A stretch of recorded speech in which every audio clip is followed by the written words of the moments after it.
Today we're going to take a look at the Inov-8 TrailFly Ultra G280, $185, 190 euros, coming in October. It has a 33 millimeter heel, 25 millimeter forefoot stack, 8 millimeter drop. It features a new nitrogen processed supercritical foam called FlySpeed, which is indeed very energetic and very protective. Of course, it also has Inov-8's Graphene Grip Outsole for all-purpose grip. I took them on a hike here in Park City for about 7.5 miles, and then an about 6-mile trail run in beautiful Round Valley. So I'm going to give you my impressions about the shoe from the run. So, dancing along here in Round Valley, liking the fit here. I'll tell you a bit more later of this knit upper, a bit surprised. So let's keep going. This is a bit smoother than most of the trails, but pretty typical, not technical. So our trail here is called Rambler after this bullet-riddled car, but I don't think it's a Rambler, it's something else. So I'll look that up for you. Okay, so we have a true to size fit, no question. The toe box is very nicely broad. Reminds me a teeny bit of the Nikes, but with a bit more height, a bit more stretch to this knit. Heel hold, excellent, contributing to the overall stability. I haven't touched the laces yet for any reason, and I don't intend to, so that's holding really well. You can see the laces are kind of wide and grippy.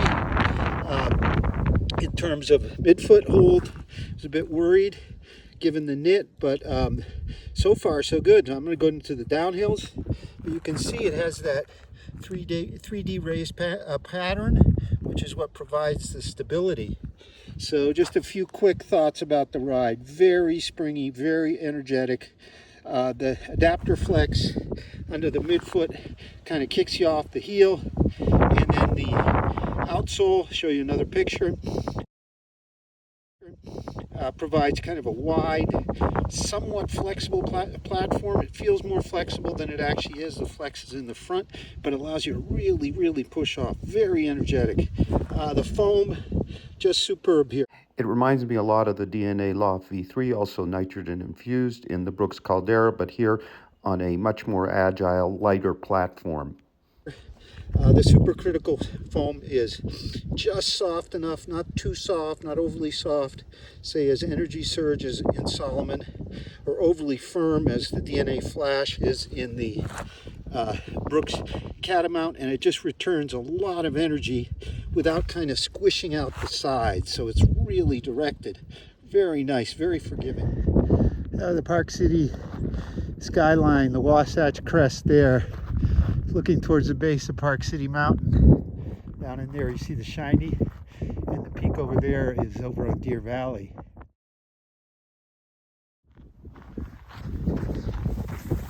Headed into some downhills here, went down a while, so lots of vibration absorption at the heel.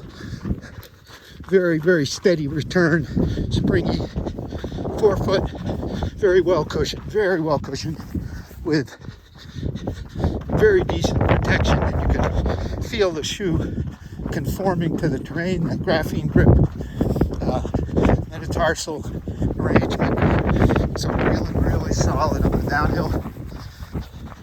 Agile feeling, really agile feeling, but well cushioned.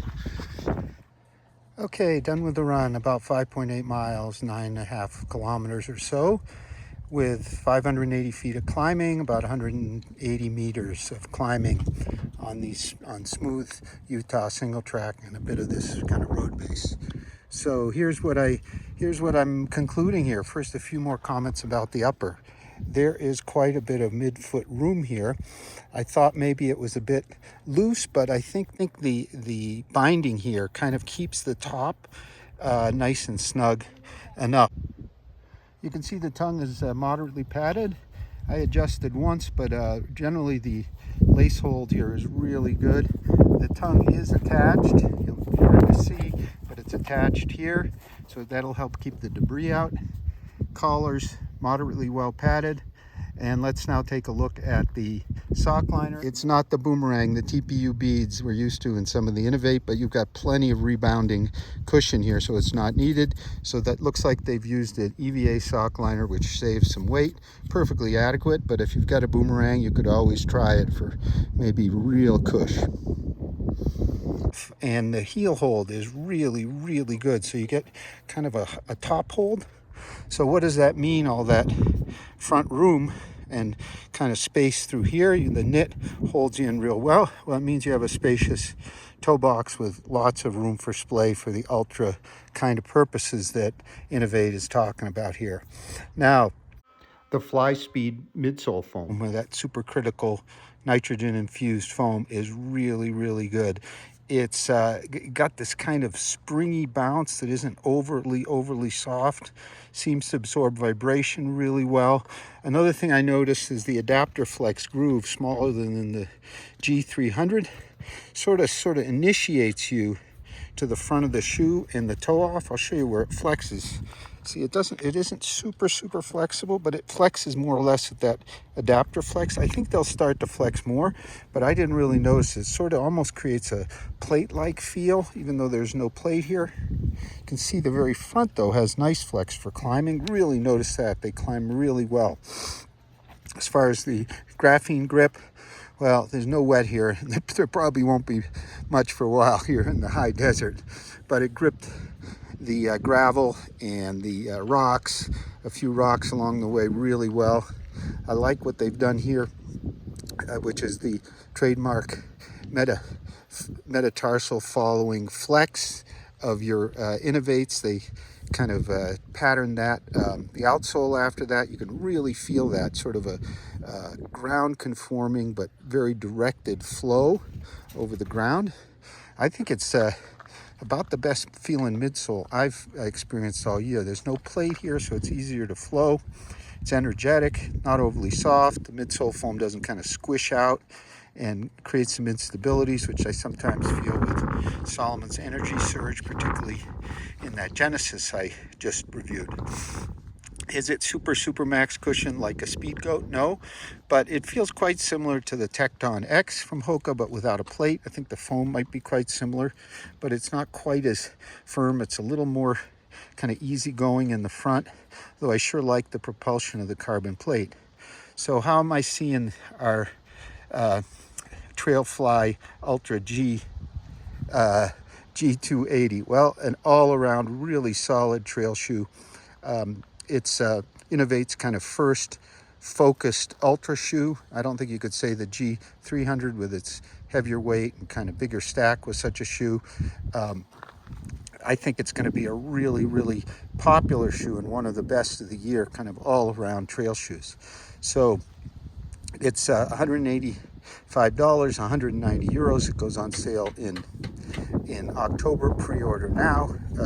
Stack height 33 at the heel, which was really felt on the downhills. You really get a lot of nice cushioning. 25 at the forefoot, which keeps things well cushioned and agile. There's no rock plate, but I don't think one is really needed, because with a rock plate it would get more rigid, a little harder to roll. All in all, a really fine new entry from Inov-8, which kind of, I won't say it's a mellow shoe, but they mellow from their more traditional kind of super aggressive, super agile shoes into a thoroughly modern trail runner here. Thank you very much for watching. Marcel and I are going to have a full multi-tester review real soon at RoadTrailRun.com.